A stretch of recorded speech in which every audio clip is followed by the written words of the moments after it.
Yeah, I think one thing I've learned over the last, 12 years is when I first started in venture capital, I could sort of tell 50-50 if something was interesting or not interesting to me, right? And that didn't have any validating on the merit of the company, the merit of the founder, the merit of the idea.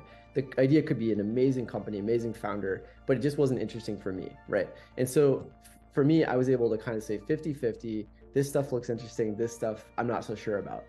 I think as I've gotten potentially, hopefully better as an investor over the last years, that threshold gets much higher. And so now I'd say it's, 80%, 90%. Not that this isn't a good company, but I know this isn't interesting for me. I know this isn't exactly what I understand, where I believe the world's going, what I want to spend my time on, or that I think could be, a unicorn idea, right? So there's the gating factor. Number one is just, is it interesting to me as a person? Do I think that this could make money for our LPs? And do I want to spend my time working on this? So I'd say that already gets the filter to 90-10, right? And then I really try to spend my time on those last 10 and really get to know the founders, really sort of evaluate. I think of venture capital at the pre-seed and seed is much less finance and it's much more psychology, right? We're not evaluating spreadsheets and looking at P&L and looking at gross margins. I mean, there's certain elements of traction that we will dig into.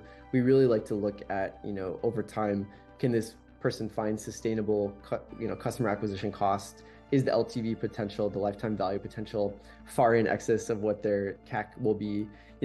Does the business make sense? So we certainly look at all those things, but really what we're evaluating are qualities of the person and thinking about that in terms of grit and perseverance and desire to be building this company for a very long time, right? And so as we've now been investing out of Everywhere Ventures for 5 or 6 years, we've seen sort of the years of that data and which personality types, which elements of character lead somebody to quit, lead somebody to persevere, to pivot 5 times and keep going, to let go of their whole team and fire their co-founder and still keep going, or have $1 million in the bank and decide the market's not there and they don't want to do the business anymore, right? And there's all sides of that. And so really we're having heart-to-heart conversations with founders to try to understand their motivations and try to understand if we think that, this is a really big opportunity and this is the right person in the right time to be able to stick with this for the next 5 years. And I'd say those are the elements that we really, really dig in on.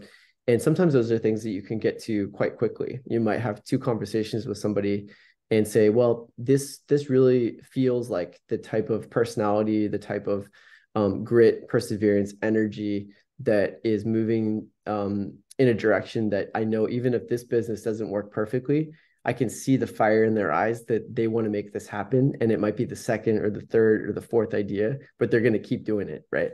And I think that's the big thing that Jenny, my co-founder, and I really, really look for. And then the other piece of it is we don't make decisions by consensus. So the 2 of us don't have to agree on a given deal. If one of us really says, hey, this isn't for us, why are we doing this? We won't do it. So there is an ability to kind of veto or block a deal. But generally what we want to be is conviction-led, not consensus-led, where one of us says, I know this is a little crazy, but I still want to do this deal. And the other person says, really, if you believe that, let's do it.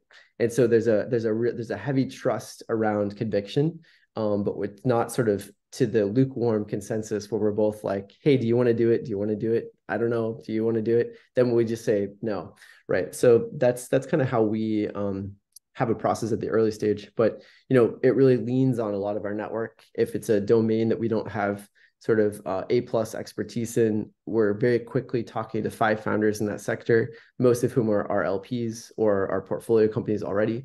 So, again, at this point, sort of many years in with this global network, we really are able to very quickly triangulate around geographies, business models, sectors, founders, to say, hey, there's this guy, Barack, he's in Turkey. What do you think about him?